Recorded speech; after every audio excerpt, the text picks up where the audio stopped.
Es tiempo para indagar sobre un hecho histórico ocurrido hace 130 años. A 4 meses y 19 días de iniciada la guerra necesaria, se libró la batalla de Peralejo, territorio perteneciente en la actualidad a la provincia de Granma. Para profundizar en el tema, establecemos comunicación inmediatamente con la máster en Ciencias Históricas Yamila Vilorio Foubelo, investigadora del Centro de Estudios Antonio Maceo en Santiago de Cuba. Yamila, un gusto que nos acompañe desde la ciudad héroe y le pregunto, ¿por qué es la batalla de Peralejo un hecho de marcada relevancia e importancia histórica? Buenos días. Si me preguntas sobre la importancia de la batalla de Peralejos, por supuesto que tiene gran importancia. Para mí es un antes y un después de la Revolución Cubana. Por supuesto, por sus valores estratégicos, simbólicos y políticos. Demostró que esa Revolución Cubana de nuevo comenzaba con una gran popularidad, con una gran confianza del pueblo a sus líderes, a esos veteranos de la guerra pasada, pero además de esos nuevos líderes que surgían y por supuesto demostraban valentía, demostraban inteligencia, fiereza, y entonces ese pueblo confía en todos esos líderes. No podemos olvidar que se está llevando a cabo la exitosa campaña de Oriente, que ya se está hablando de la invasión, de preparar la invasión, es decir, de llevar la revolución a todo el país. Y esta batalla de Peralejos y su éxito fue crucial por su impacto en la guerra independentista de Cuba. Mostró la capacidad de los independentistas para enfrentar a las fuerzas españolas, fortaleciendo la moral del movimiento. Por supuesto, elevó la moral del Ejército Libertador, y esta derrota española y la muerte de su general Santos Ildes elevó la confianza del pueblo a estos líderes, Antonio Maceo, Máximo Gómez, Quintín Banderas, etc. Profesora, ¿pudiese ofrecernos algunos detalles de esta batalla? ¿Cómo la organizó Antonio Maceo? Sí, bueno, me hablas de que detalle el combate de Peralejos. Detallar cualquier combate es bastante complicado, ¿no? Solamente creo que un especialista militar eh, podría detallar un combate por los diferentes movimientos o diferentes fuerzas que tienen los contrincantes en esta acción. Sí se habla de Antonio Maceo, que ha incursionado con su gloriosa campaña de Oriente. Se habla de que ha ido por diferentes lugares del territorio oriental, y en muchos de estos lugares ya no presentan resistencia los españoles. Llega a Bayamo porque sabe que, como es un poblado del interior, constantemente le están llegando caravanas que Maceo necesita para continuar su lucha. Por lo tanto, se sitúa en esta zona, viene desde Santiago de Cuba, se sitúa en la zona de Bayamo, entre Bayamo y Manzanillo. Dicen que la sabana de Peralejos, porque los árboles que abundaban en la zona eran llamados peralejos. Y sabe de una caravana que ha salido de Manzanillo hacia Bayamo, pero no sabe cuál es el jefe. Y a él le interesa mucho que sea Martínez Campos. Incluso Miró Argenter plantea que parecía que lo que más le interesaba a Maceo era, el objetivo era apresar a Martínez Campos, porque Maceo está obsesionado con que sea Martínez Campos el jefe de esta caravana. Sabe que Martínez Campos va a llegar por Manzanillo, pero no sabe el día ni la hora. Por lo tanto, se ubica allí porque lo que más le importa en ese momento es la caravana que llevan a Bayamo. En Piedra Martel habla de que eran 800 cubanos, Miró Argenter plantea de que eran 700, pero los dos sí reconocen que hay una numerosa impedimenta. Impedimenta que eran hombres jóvenes, hombres dispuestos a luchar si un arma le caía en las manos. Es decir, que se podía contar en algún momento con esta numerosa impedimenta. Vamos a ver más adelante que a Maceo se le suman también otros batallones, otras escuadras que les manda Bartolomé Mazó, pero al final ninguna bibliografía dice cuál era el número exacto que tenía Antonio Maceo en sus tropas. Sí, siempre se dijo de que los españoles contaban con 1.500 o más de 1.500 hombres, 440 que tenía Martínez Campos, más el otro grupo que tenía Santos Ildes. Por lo tanto, Maceo se sitúa en un lugar, ubica a Rabí y a Quintín Banderas en un lugar para realizar una emboscada. Eso viene siendo, dice que a las 12 de la noche del día 13, él toca Diana y a esa hora es que empiezan a ubicar a sus hombres. Y él se sitúa en el Tanteo, es un lugar donde él puede observar todo el camino de Manzanillo hacia Bayamo. Y por supuesto a la impedimenta la oculta, protegida por 40 soldados, pero como son personas que no pueden luchar porque no tienen un arma, entonces él trata de ocultar esta impedimenta para que no sea un punto débil a la hora del combate.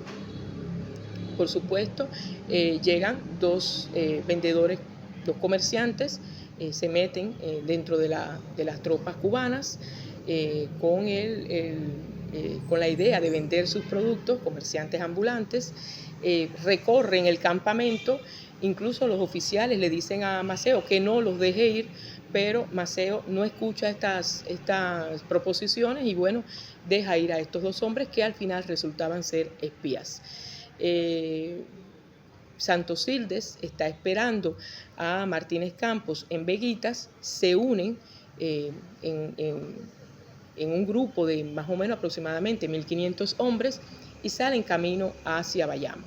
Ya ahí estos dos espías le han comunicado cuál es la posición cubana y por supuesto a Maceo no es atacado o no lleva a cabo el factor sorpresa. Al contrario, Maceo es sorprendido porque estos hombres de Martínez Campos y Santosildes atacan por la impedimenta, por la parte más débil, y es donde cae el valeroso Goulet, el coronel Goulet, que era el oficial que estaba protegiendo a esta impedimenta. Por supuesto, Maceo está incómodo porque el factor sorpresa no se lleva a cabo. Miró Argentera en algún momento plantea de que la cosa estaba mala para los cubanos, se ven perdiendo e incluso se dan cuenta cuando ya están en confrontación, se dan cuenta de que ese no es todo el grupo de los españoles. Es decir, eso es un grupo que sorprende a los cubanos, pero hay otro grupo que se les sumaría cuando estuvieran ya prácticamente los cubanos perdiendo, porque esa era la idea de los españoles, y ya sería incluso la caravana, viene en este segundo grupo, y ya sería entonces el éxito para los españoles y seguir camino hacia Bayamo. Pero en lo más difícil del momento se le suman a Maceo dos columnas que ha mandado Bartolomé Mazó. Y estas dos columnas, por supuesto, han levantado más el espíritu revolucionario.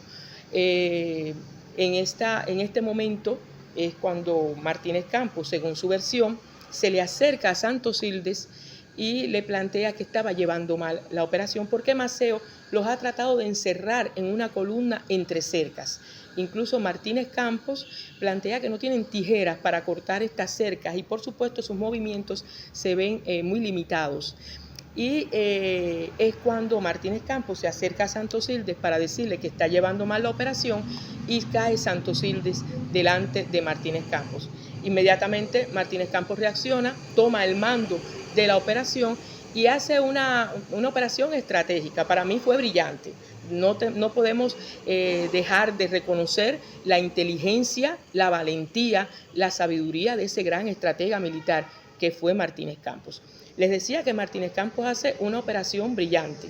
Él, como la vanguardia ya está agotada, incluso no tienen ni municiones, él vira esa vanguardia, es decir, la pone en la retaguardia y a la retaguardia que está más fresca, tiene más municiones, pero además cuando están virando están recogiendo las municiones del piso, de los caídos, de los heridos. Y entonces esa retaguardia la pone en la vanguardia y pone a esa vanguardia que ya está cansada, que no tiene municiones, con las bayonetas a cortar la cerca. Pero esto sería, por supuesto, para huir. Es muy bueno y yo recomiendo cuando uno analiza este tipo de acción, revisar todas las bibliografías, todas las fuentes que genera la acción, las fuentes primarias, después lo que se ha escrito sobre ella, porque están las dos versiones, por supuesto. Aquí en este caso sería la española y en este caso la mambisa. Y cada cual cuenta su historia a su conveniencia o a intereses políticos que responde. Y es muy bueno conocer las dos versiones para poder entonces llegar a conclusiones exactas de qué fue en Peralejos. Por supuesto, Antonio Maceo una vez más demostró su liderazgo, demostró su capacidad de líder.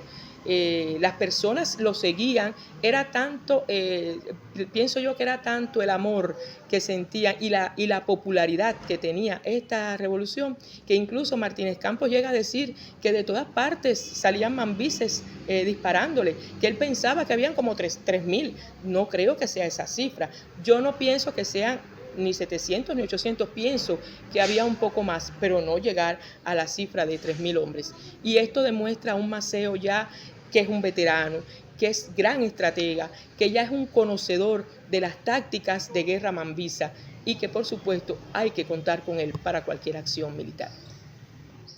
Profesora, entonces, ¿qué papel jugó el general de Ejército Libertador Quintín Banderas en la estrategia trazada por Maceo?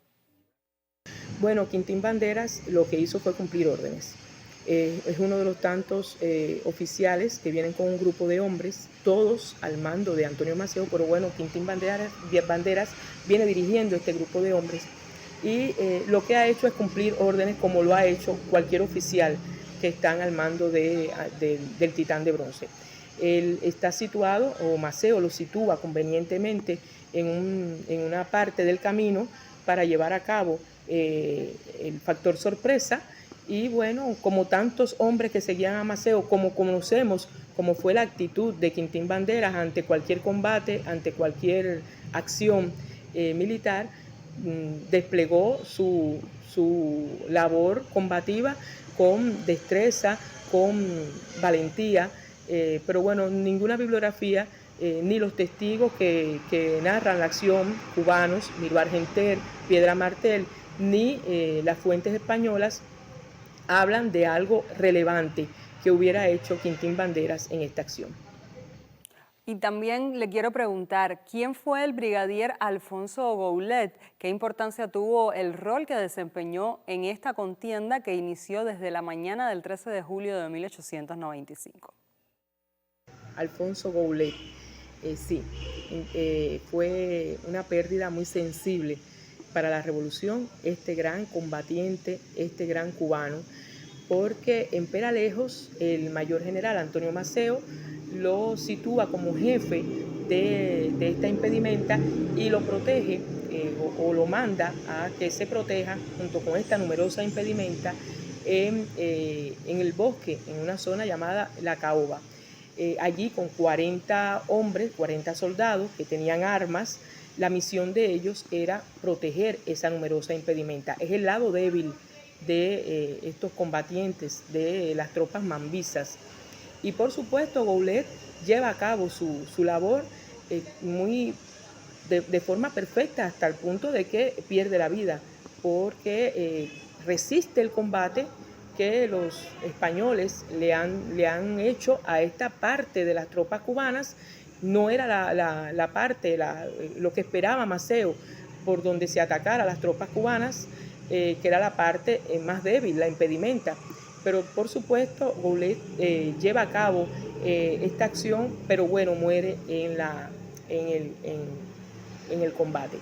Es bueno destacar y es importante decir que en 5 meses de campaña, por su labor, por su patriotismo, por su valentía, Alfonso Goulet alcanzó el grado de general de brigada.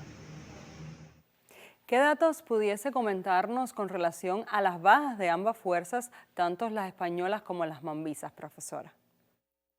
Bueno, las bajas prácticamente son las mismas. La bibliografía refiere que se habla de más de 126 bajas españolas y por la parte cubana más de 118 bajas. Por supuesto, importantes oficiales mueren de las dos partes. Está el general Santos Ildes, el jefe de las tropas españolas. Es bueno aclarar que sobre Peralejos lo que más se conoce, lo que es cierto y real, es el lugar donde se produce el hecho y la fecha. Pero a partir de ahí han existido más de 30 versiones, principalmente españolas.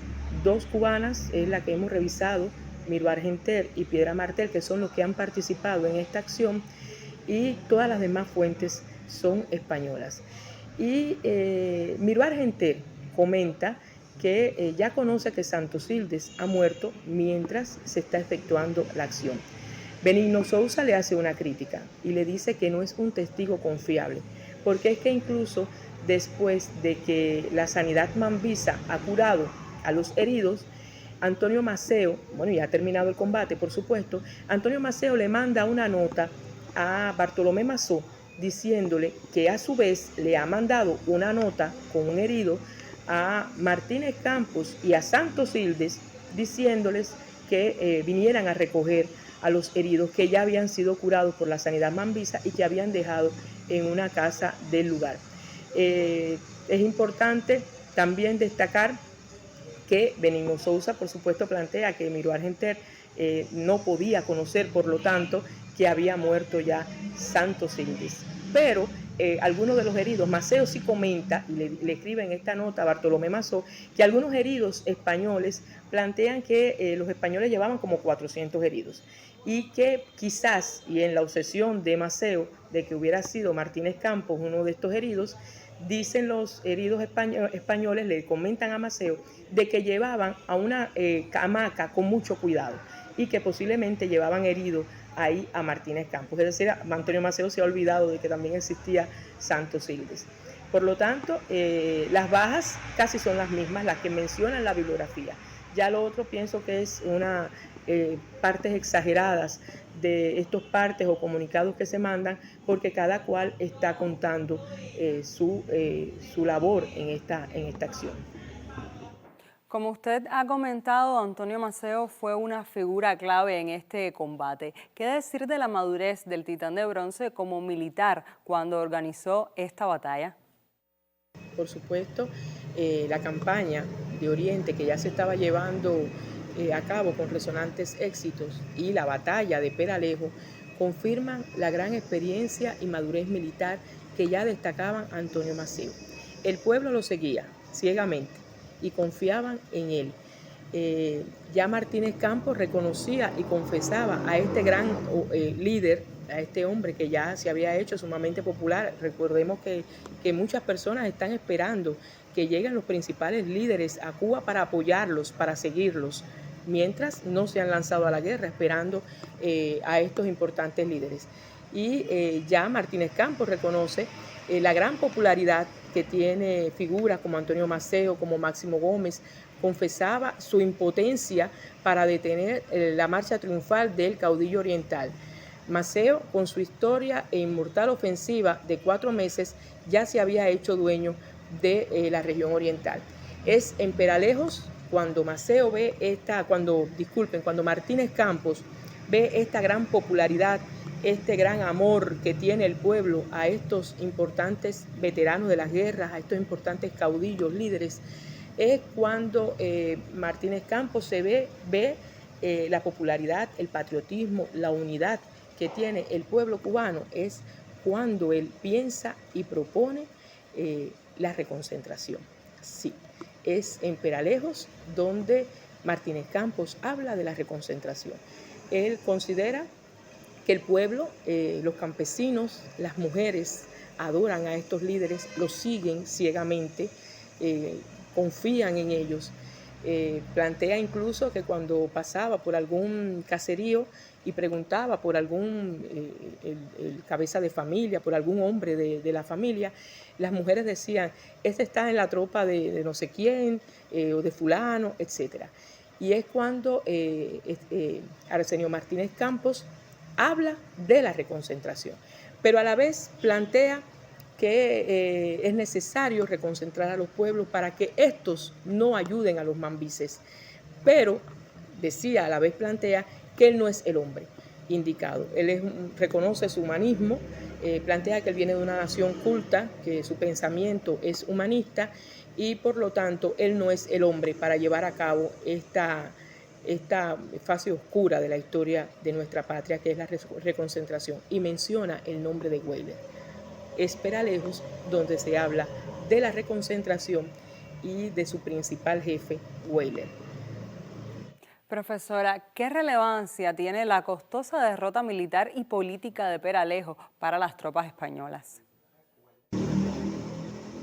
Sobre la relevancia de la costosa derrota militar y política de Peralejos para las tropas españolas, es importante destacar que ya, como habíamos visto anteriormente, ya Martínez Campos confiesa su impotencia para detener esta revolución cubana. Ya han venido miles de españoles y muchos han quedado en suelo cubano y pide Martínez Campos más refuerzos y más recursos porque consideran que casi la isla de Cuba está perdida para España si no se apoya a estos militares españoles que están llevando a cabo la guerra. Hay referencias pesimistas en la prensa española. Muchos consideran ya perdida la isla. Hay muchas prensa, comunicados, cartas, donde se muestra un gran pesimismo con el caso Cuba. Ya muchos españoles, como les decía, ven perdida la isla y por supuesto están buscando un culpable de esta derrota. Recordemos siempre que el jefe de esta operación es Santos-Ildes, no es Martínez Campos. Martínez Campos, cuando cae Santos-Ildes, es que toma el mando de las fuerzas españolas, pero no es el jefe original, no es el que ha preparado esta acción combativa. Sin embargo, la prensa española, las cartas, los partes oficiales al Ministerio de Guerra quieren buscar un culpable. Y por supuesto este culpable es Martínez Campos. E incluso lo culpan de la muerte de Santos-Ildes. Es el momento también en que la prensa cubana se apodera, y las comunicaciones, las cartas, se apodera de este pesimismo para también sobredimensionar el éxito y elevar el espíritu patriótico y combativo del pueblo. Pienso que fue un éxito pírrico, no se lograron los objetivos en Peralejo, pero este pesimismo de los españoles fue usado por las tropas mambisas o por importantes figuras políticas cubanas para sobredimensionar el hecho de Peralejos y así aunar recursos, aunar hombres, que los cubanos vean que seguimos llevando a cabo exitosas campañas militares. Pienso que este momento empieza, cuando se sobredimensiona este éxito de Peralejos, comienza con una carta de Máximo Gómez a Estrada Palma del 29 de julio. Y solamente sabemos lo parco que es Máximo Gómez en sus elogios, en sus palabras, y él solamente le dice a Estrada Palma que fue un éxito de Peralejos, que el intrépido Maceo una vez más derrotó a Martínez Campos en la sabana de Peralejo. Sin embargo, es Estrada Palma cuando el 15 de agosto le manda una carta a Nicolás Domínguez y es el que dice que Peralejos ha sido una resonante y brillantísima victoria e incluso invita a la gente a leer Patria, que próximamente iban a publicar sobre la batalla de Peralejos en el periódico Patria. Es preciso hacer un alto en el diálogo. Conversamos con la máster en Ciencias Históricas Yamila Vilorio Foubelo, investigadora del Centro de Estudios Antonio Maceo en Santiago de Cuba. Este día ahondamos en un hecho importantísimo de nuestra historia, la batalla de Peralejo, al cumplirse 130 años de dicho enfrentamiento entre españoles y mambises. Más adelante volveremos con usted, profesora. Ahora nos vamos con otros temas que son noticia a esta hora. Muy buenos días.